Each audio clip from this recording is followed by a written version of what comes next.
शिवा, बेटा शिवा, शिवा क्या सोच रहा है बेटा? चल खाना खा ले।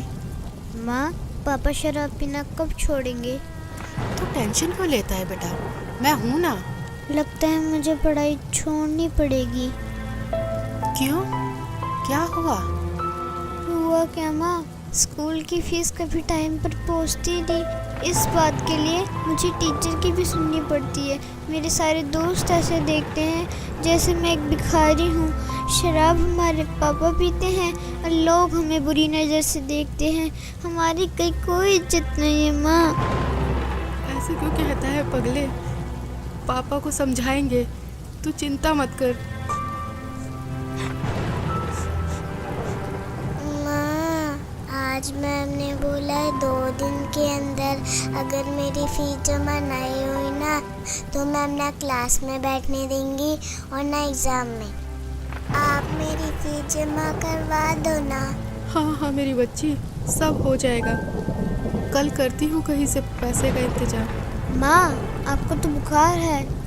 अरे कुछ नहीं, वो खाना बनाया था ना तो आग की तपन से शरीर गर्म हो गया है। आओ खाना खा लो।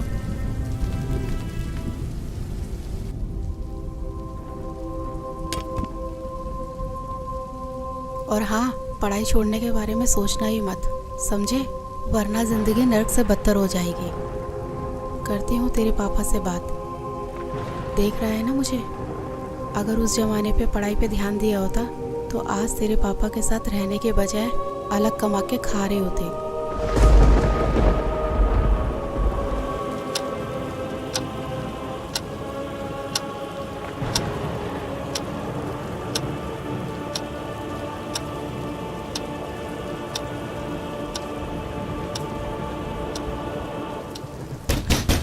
खोल साले, दरवाजा खोल। खोल साले, दरवाजा खोल। अबे कहाँ मर गई साली? खोल साले। इनका तो रोज रोज का ड्रामा हो गया। आज तो दरवाजा खोलूंगी ही नहीं। खोल नहीं तो तोड़ दूंगा इसको। खोल साले, दरवाजा खोल। अबे तोड़ दूंगा इसको साली, दरवाजा खोल। कहाँ मर गई साली?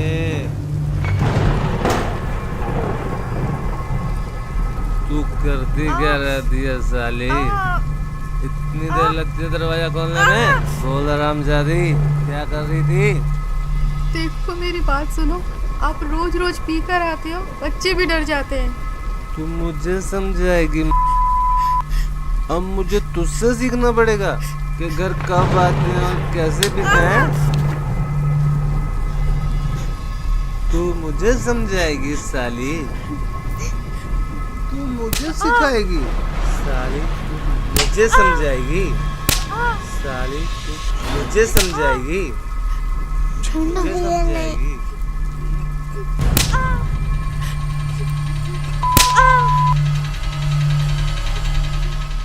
मुझे समझाएगी?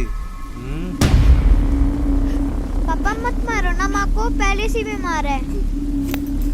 तेरी इतनी मजाल, तू मुझे रोकेगा? हैं?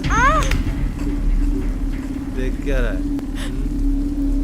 देख क्या रहा है? मत मारो। चल हट।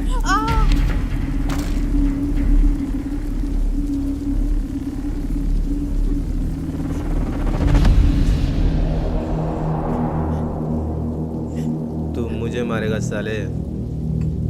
मैं भी देखता हूँ तेरी माँ ने तुझे कितना दूध पिलाया।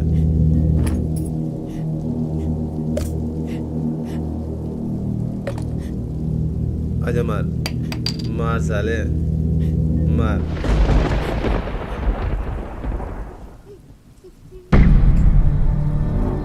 तुम सबको देख लूंगा मैं।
जी टिफिन।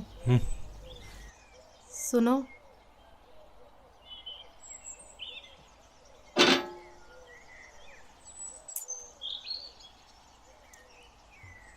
माँ, माँ, जल्दी चलो, मैं स्कूल के लिए लेट हो रही हूँ। हाँ हाँ मेरी बच्ची, बस 2 मिनट, मैं अभी तैयार होके आती हूँ।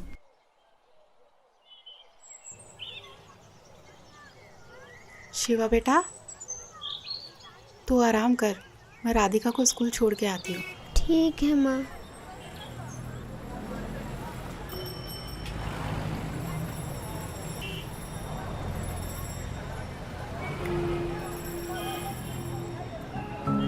माँ, पापा कब सुधरेंगे? उन्होंने रात में भैया को बहुत मारा है ना।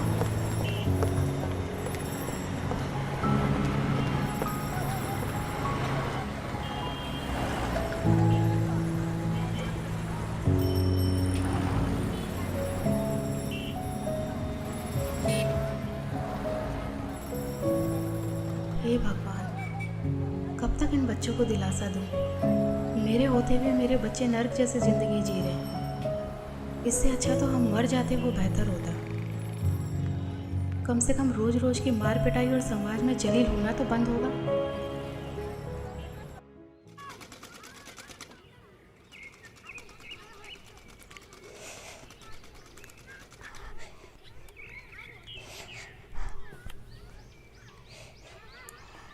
अरे मैं बोल रही थी ना कि मैं लगा देती हूँ।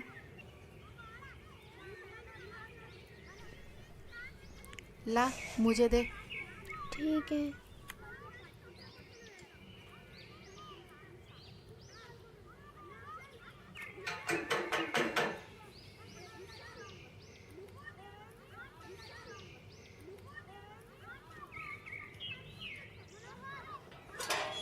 अरे नीलम दीदी, आइए आइए।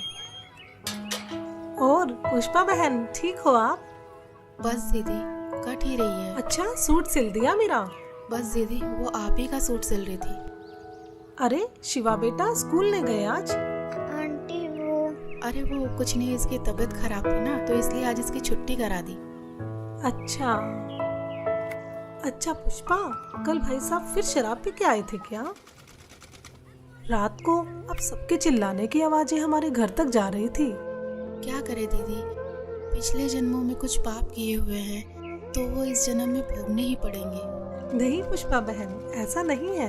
मैंने आपको कितनी बार समझाया है, पूर्ण परमात्मा पाप कर्म दंड का भी नाश कर देते हैं। यहाँ तो पाप कर्म भोगते भोगते जिंदगी का ही नाश हो गया है, बस अब और नहीं। क्या मतलब? मतलब क्या है दीदी, इन्होंने सुधरना तो है नहीं, निकल जाऊंगी अपने बच्चों को लेकर, और क्या। कैसी बातें कर रही हो? ये तो समस्याओं का हल निकालने के बजाय उनसे दूर भागना हुआ। जब से इनके बिजनेस में घाटा हुआ है, इन्होंने तो घर का पूरा हुलिया ही बदल दिया है। रोज डेली शराब पी कर आते हैं और सारा गुस्सा हम पर उतारते हैं। हल निकालते निकालते मैं थक चुकी हूँ, बस अब और नहीं सह सकती। मेरे पास अब 2 ही रास्ते बचे हैं, या तो घर छोड़ के चली जाऊँ, नहीं तो फिर मैं आत्महत्या कर लूँ। नहीं पुष्पा, ये बिल्कुल गलत है, और आत्महत्या तो महापाप है। पुष्पा, अगर इस नरक भरी जिंदगी से निकलना चाहती हो तो उसका एक ही रास्ता है, जिसके बारे में मैं तुम्हें बार बार समझाती हूँ। तुम बस एक बार संत रामपाल जी महाराज जी से नाम दीक्षा ले लो, फिर देखना तुम्हारा जीवन कितना सुखमय हो जाएगा। एक सच्चे संत के पास हर समस्याओं का समाधान होता है। अच्छा मजाक करती हो दीदी, भला नाम दीक्षा लेने से भी इनका कुछ हो सकता है क्या? कितनी तो हमने झाड़ फूक करवा ली, कितने इनको नशा मुक्ति केंद्र में भेज लिया, और ना जाने कितनी इनको दवाइयाँ मैंने खाने में मिला कर दी, पर इनका नशा नहीं छूटा। और हाँ, आप बोल रहे हो कि गुरु बनाकर भक्ति करने से सब ठीक हो जाएगा, तो आपको बता दूं कि हमने काफ़ी गुरु बनाकर भी देखे हैं, पर इनका नशा छूटने के बजाय और बढ़ गया है, तो इन गुरुओं से भी कोई फायदा नहीं है। हाँ बिल्कुल सही कह रही हो पुष्पा बहन, लेकिन मैंने कहा ना, एक सच्चे संत से ही नाम दीक्षा लो, क्योंकि एक सच्चा संत आपके सभी दुखों को दूर कर सकता है। और संत रामपाल जी महाराज जी तो पूरे विश्व में एकमात्र ऐसे संत हैं जो शास्त्रों के अनुसार सत्य भक्ति बता रहे हैं, जिसके करने से राक्षस भी देवता बन जाते हैं। दीदी, मैं पहले से ही दुखी हूँ। मैं पैसे कहाँ से लाऊंगी गुरुओं के पास जाने के लिए? और आपको तो पता ही है कि घर की हालत कैसी है और इसके पापा कितनी शराब पीते हैं। मैं सब जानती हूँ, मैंने भी ये नरक भोगा है। पुष्पा बहन, क्या तुम भूल गई?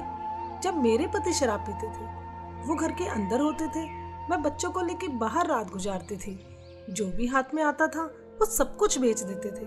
हमें पीटना उनका रोज का काम था। लेकिन हाँ, जब मैंने संत रामपाल जी महाराज जी से नाम दीक्षा ली, तो आज मुझे देखो, मैं अपने घर में सुख और शांति से रह रही हूँ। अब मुझे किसी तरह की कोई परेशानी नहीं है। मेरे पति ने शराब पीनी छोड़ दी और परमात्मा की दया से उनकी नौकरी लग गई।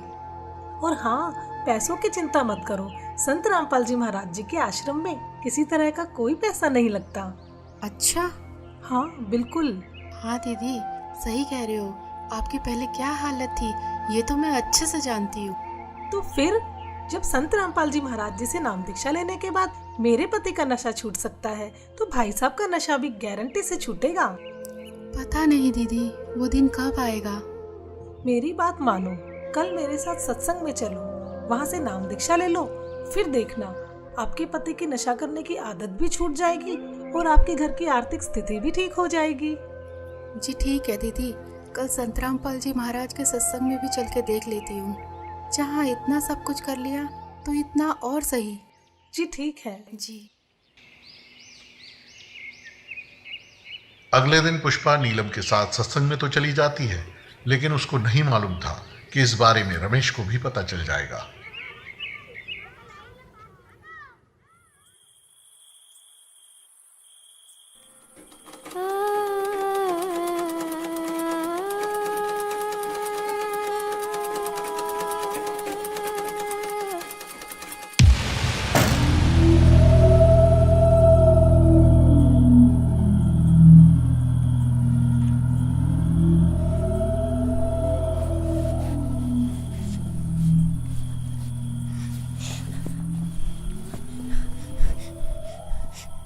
क्यों री, बहुत शौक चढ़ाते हो सत्संग में जाने का?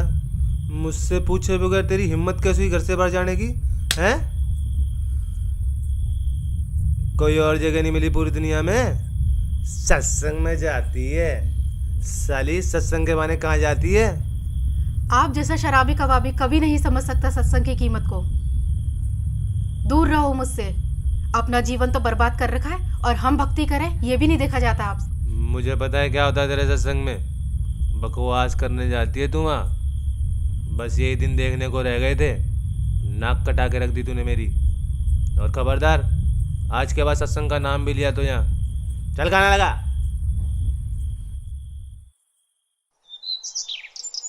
रमेश सत्संग को बहुत बुरी जगह मानता था, लेकिन कुछ दिन बाद जब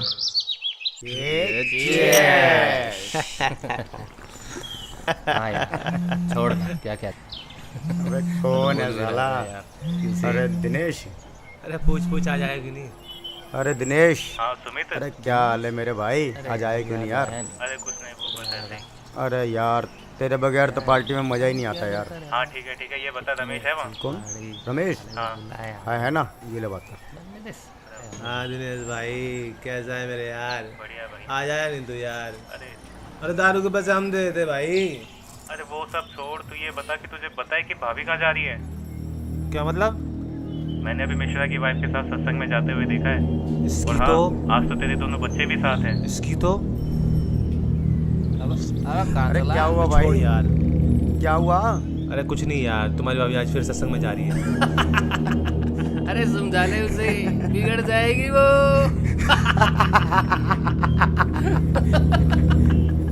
हाँ भाई छोड़ यार, आकर बात करता हूँ यार।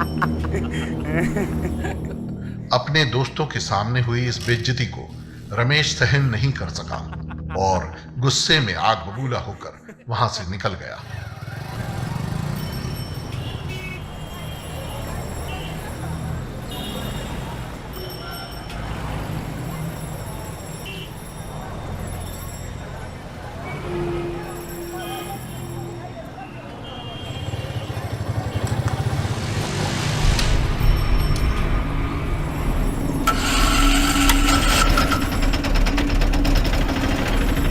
चल साली, आज तेरा सत्संग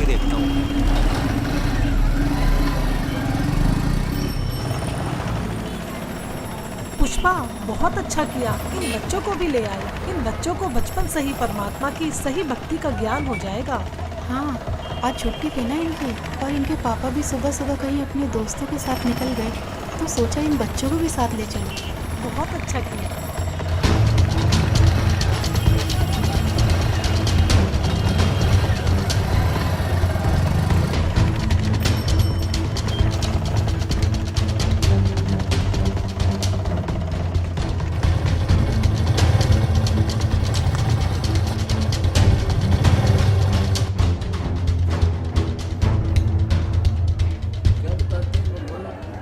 परमात्मा हमें याद दिलाते हैं।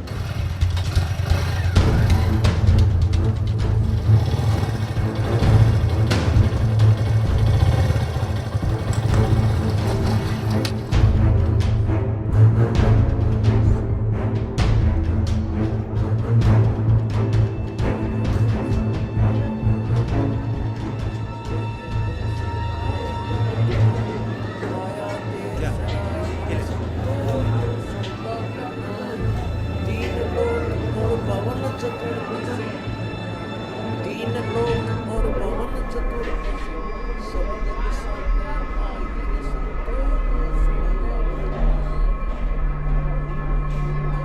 दुगने तिगने किए चौगने, दुगने तिगने किए चौगने, किन मूल गवाई रे संतो यो सौदा फिर नाही, यो सौदा फिर नाही रे संतो ये सौदा फिर नाही।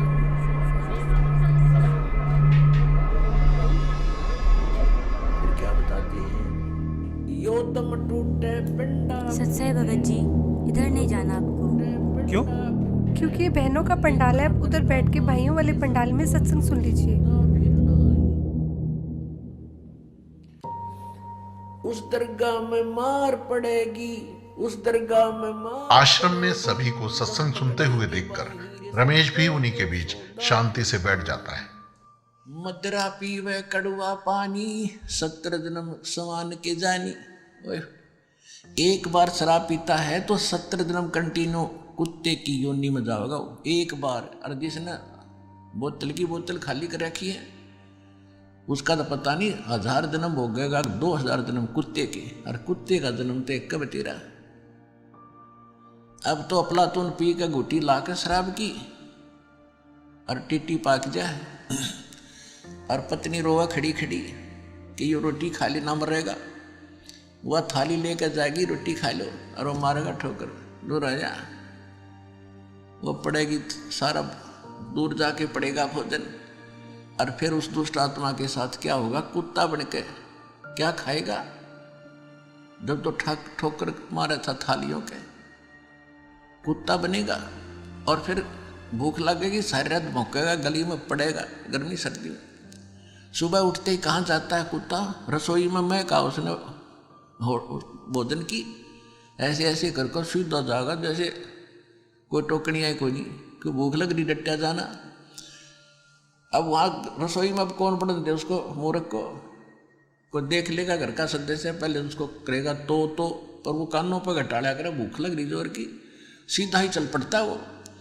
फिर उठा कर लठ उसके कड़े में ठोकेगा कमर में, फिर ट्या ट्या ट्या करता जाएगा गली में। फिर कुछ देर के बाद कुछ भूल सी पड़ेगी डंडे की, फिर सोचेगा भूख तक वो अंदर है ही, फिर दूसरे मकान की तरफ चलेगा। वहाँ उसके भाग और दुर्भाग्य, उसने कोई टूक मिला या लठ मिला या जूत मिला। जब वहाँ भी उसकी सेवा लठ से होगी तो फिर वो प्रयत्न छोड़ देता उस दिन का। फिर वो बाहर भागता जंगल की तरफ। वहाँ क्या खाता है? टट्टी खा के आता है। अर्ध पी के शराब मारा था ठोकर। तो ये कर्म याद दिलाए जाते हैं। ये किसी डोम बाट के गीत नहीं भाई, भगवान की बताई हुई गाथा। और जिन महापुरुषों ने इसका लाभ उठाया वो आपके प्रत्यक्ष कर दिया, और दास ने इसका अनुभव हुआ, और आप भी पार हो गए। इस ज्ञान को जितना फैलाओगे आपको उतना ही पुण्य मिलेगा। ये सत्कर मान लेना। सभी आपके भाई बहन हैं, भटक रहे हैं, प्यार से समझाना, क्योंकि प्यार से मानेंगे एक बार तो सबको रिएक्शन होगा ही होगा, क्योंकि काल बैठा है। ये बानी सुना दो, उनको कोई चिप दे दो, वो सुनते रहेंगे, काल भाग जाएगा, फिर वो अपने आप यहाँ आएंगे। आपके भाई बहन विश्व के प्राणी सब एक परमात्मा के बच्चे, ये ध्यान रखना।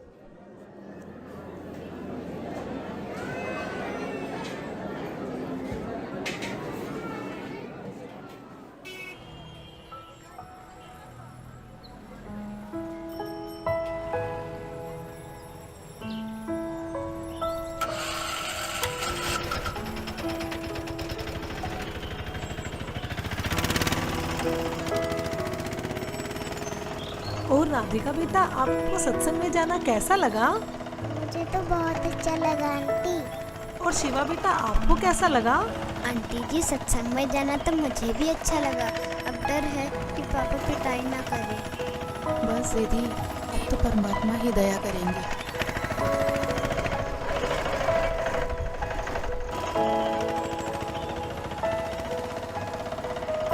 अच्छा पुष्पा, चिंता मत करना। सत साहेब जी। अच्छा बच्चों, सत साहेब।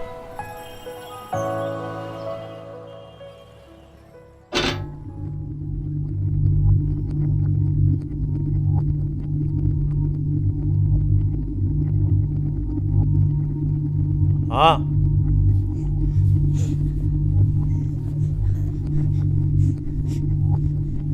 कहाँ गए थे तुम? जी वो यहीं बस वो चुप कर। कहाँ लगा? पता नहीं कहाँ घूमती रहती है। जी ठीक है, लगाती हूँ।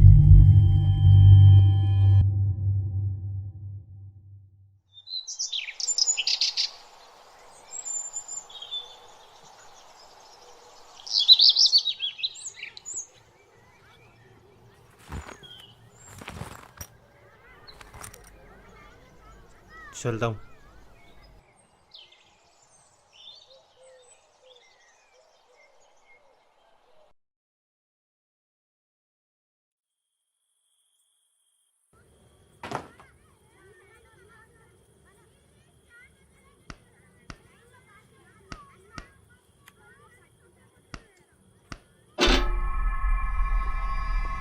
माँ,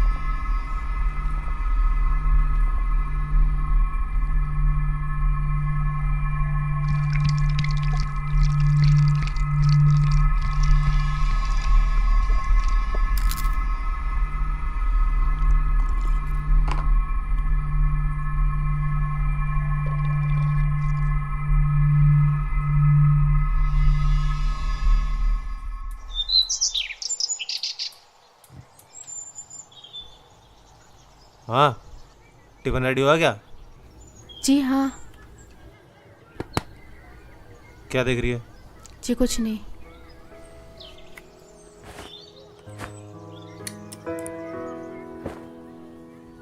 बच्चों की फीस जमा कराई क्या? जी नहीं, वो अभी नहीं। ये ले पैसे, बच्चों की फीस जमा करा दियो।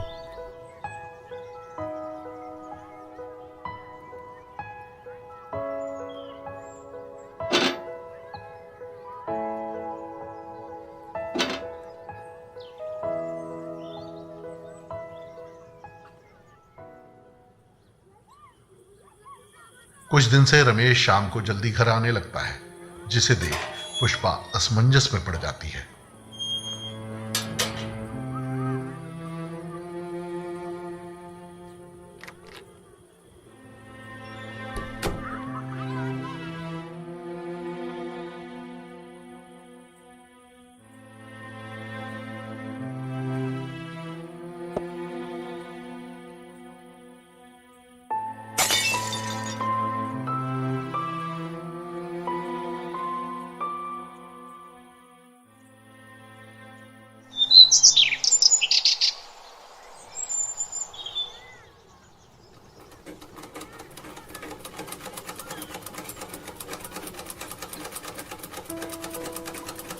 माँ, पापा आजकल दारू घर पर लाकर क्यों पीने लगे? पहले तो बाहर से पीकर आते थे। अरे सही तो है, पहले बाहर से पी के आते थे तो कभी किसी के साथ लड़ाई झगड़ा कराते, कभी किसी के साथ। अब ये तो है कि घर पर ही लाकर पीते हैं और बाहर वालों की भी नहीं सुननी पड़ेगी हमें। हाँ माँ, आजकल उनके स्वभाव में भी बहुत बदलाव आ गया है। लड़ाई झगड़ा और गाली गलौज भी बहुत कम कर दिया है। सही कहा भैया, अब तो मम्मी की पिटाई भी नहीं करते। हाँ, लगता है ये सब गुरुजी का ही चमत्कार है। हे परमात्मा, दया करना।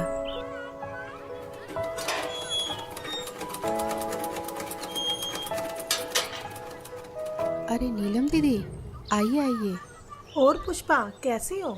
बस दीदी, मालिक की दया है। अच्छा पुष्पा, मैं ये बताने आई थी, कल सत्संग है आश्रम में, क्या आप चलोगे?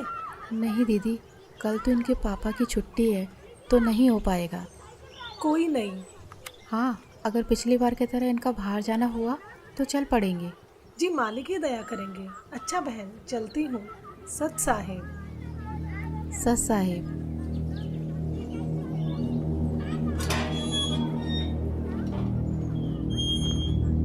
क्या करने आई थी ये? कुछ नहीं जी, वो बस ऐसे ही इनके कपड़े थे तो पूछने आई थी। चल चुप कर, बकवास करती रहती है। और हाँ, कल सुबह मुझे जल्दी जाना है, खाना जल्दी बना दियो, कहीं सोचो छुट्टी है मेरी। जी ठीक है। रमेश की इस बात को सुनकर पुष्पा खुश हो जाती है कि ये सुबह जल्दी निकल जाएंगे तो मैं सत्संग में जा पाऊंगी।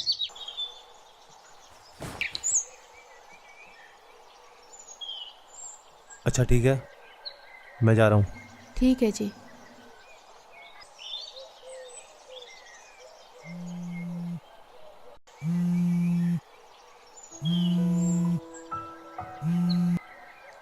हाँ नीलम दीदी।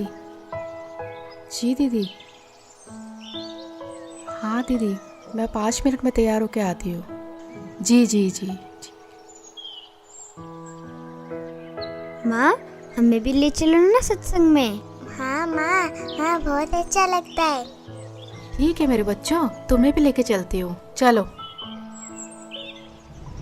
पुष्पा आज भी नीलम के साथ अपने दोनों बच्चों को लेकर सत्संग में पहुंच जाती है, इस बात से बेखबर कि आज यहाँ उसके साथ क्या होने वाला है। कोई आपत्ति आओगी कैसे खड़ा करूंगा।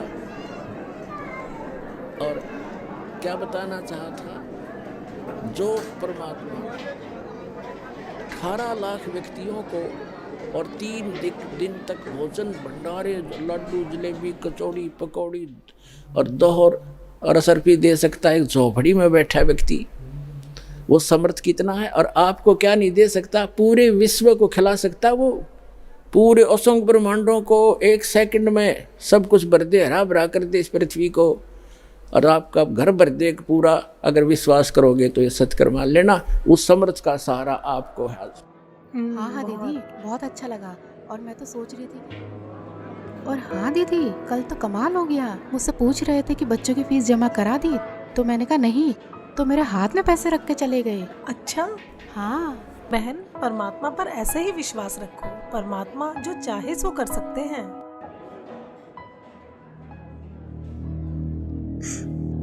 पापा,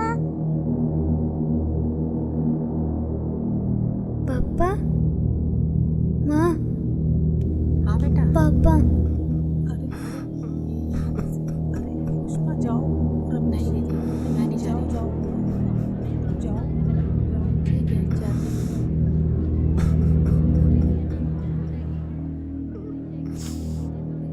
मुझे माफ कर दो परमात्मा, मैं पापी हूँ मालिक। क्या हुआ जी? मुझे माफ कर दो पुष्पा, मुझसे बहुत बड़ी गलती हो गई। मुझे नहीं पता था मैं क्या कर रहा हूँ, लेकिन आज ये सत्संग सुन के मेरी अंतरात्मा जाग उठी है। मुझे गिलानी हो रही है अपने कुकर्मों में। मुझे माफ कर दो पुष्पा। कोई मुझे नहीं, माफ कर आप दो। रोइए मत।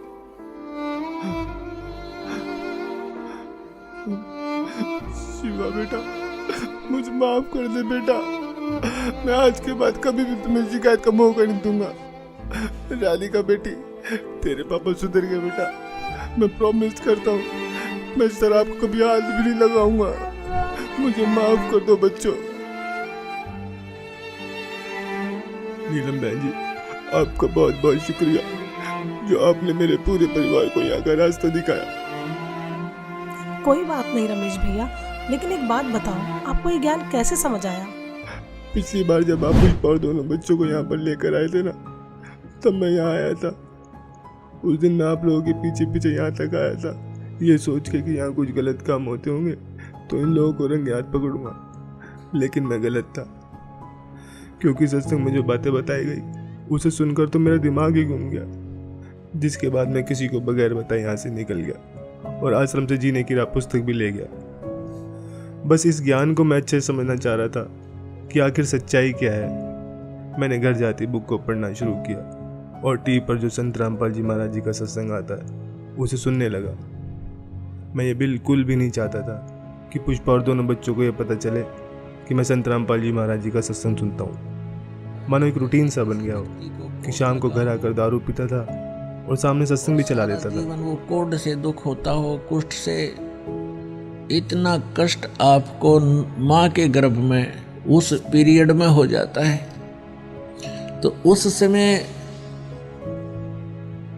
ये परमात्मा से बार बार प्रार्थना करता है, हे प्रभु, हे मालिक, एक बार इस नरक से निकाल दो। वहाँ इसको याद भी होता है कि तू ये कष्ट किस लिए भोग रहा है। उसको याद होता है उसमें कि मैंने पहले बहुत से मनुष्य जन्म प्राप्त किए, साधना की नहीं, और जिस कारण से 84 लाख योनियां भी भोगी, कुत्ते गधे सुअर के जीवन उसको खूब याद आते हैं। फिल्म चलती रहती है उसकी। तो फिर ये कहता, भगवान एक बार इस नरक से निकाल दो, सदा आपको याद करूँगा, परम संत की खोज करूँगा जैसा कि आपने बता रखा है, और सत साधना करूँगा भगवान, केवल अपने पेट के लिए कार्य भी करूँगा लेकिन आपकी याद नहीं भूलूंगा।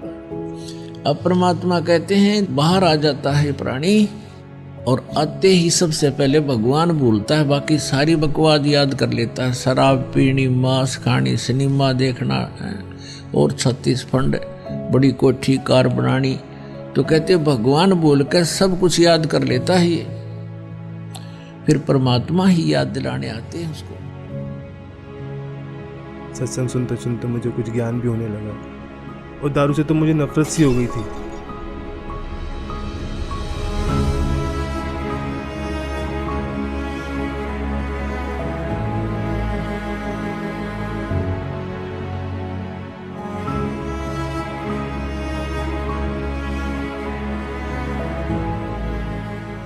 और फिर कल जब आप घर पर आए, पुष्पा से सत्संग में चलने के लिए पूछ रहे थे ना, तब मैंने आप दोनों की सारी बातें सुन ली थी।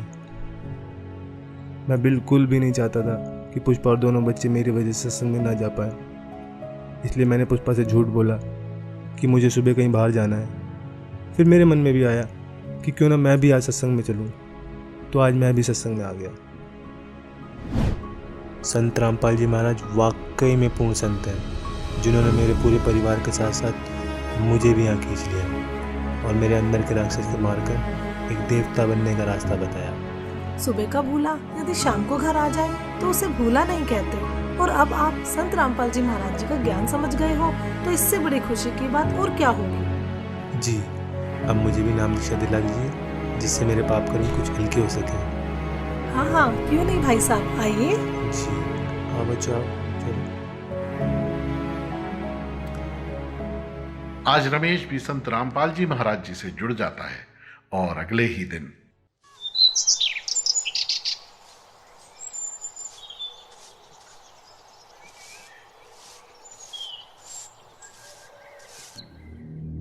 ये क्या कर रहे हो आप? कल तो आप कह रहे थे कि आज के बाद शराब नहीं पीऊंगा।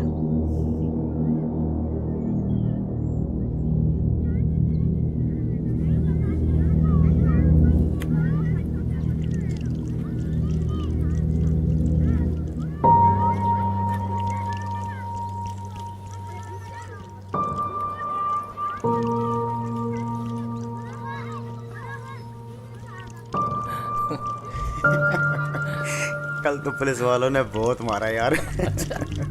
अबे देख देख। अबे रमेश, ये क्या कर रहा है यार तू? पागल हो गया क्या?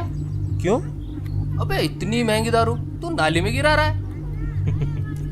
भाई मैं पागल हुआ नहीं हूँ, पागल था, लेकिन अब मैंने संत रामपाल जी महाराज जी से नाम उपदेश ले लिया है। और मुझे अब ये ज्ञान भी हो गया है कि इसे पीने के बाद कितना पाप लगता है। सोचो एक आकर बिल्ली आज को चली। हाँ यही समझ लो। अबे तो गिराने से क्या फायदा, हमें दे दे।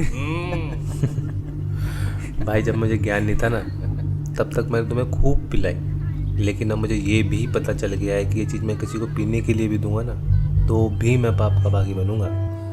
तो ये जहर मैं अब किसी को भी नहीं दे सकता। चल यार, ये तो बाबा बन गया है। अंकल जी यही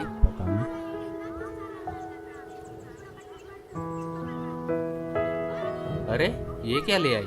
ये हमारे गुरुजी संत रामपाल जी महाराज की पुस्तक। जीने की राह?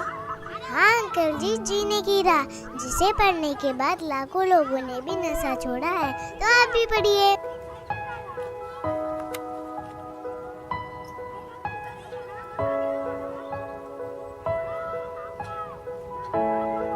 हाँ राधिका बेटा, आपने बोला है तो हम जरूर पढ़ेंगे।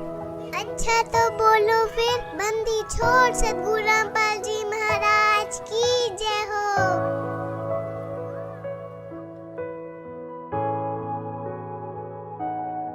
तो दोस्तों आपने देखा आखिर किस प्रकार रमेश का नशा छूट जाता है। संत रामपाल जी से जुड़कर लाखों लोगों ने अपना नशा छोड़ा है। संत रामपाल जी ही पूरे विश्व में एकमात्र ऐसे संत हैं जिनके लाखों फॉलोअर्स हैं, जिनमें से कोई भी नशे पते को हाथ तक नहीं लगाता। उनका मिशन है कि पूरे विश्व से नशे को खत्म कर सबको सत भक्ति मार्ग पर लगाना, ताकि आप और हम सभी मनुष्यधारी जीवों का यह मनुष्य जीवन सफल हो जाए। धन्यवाद।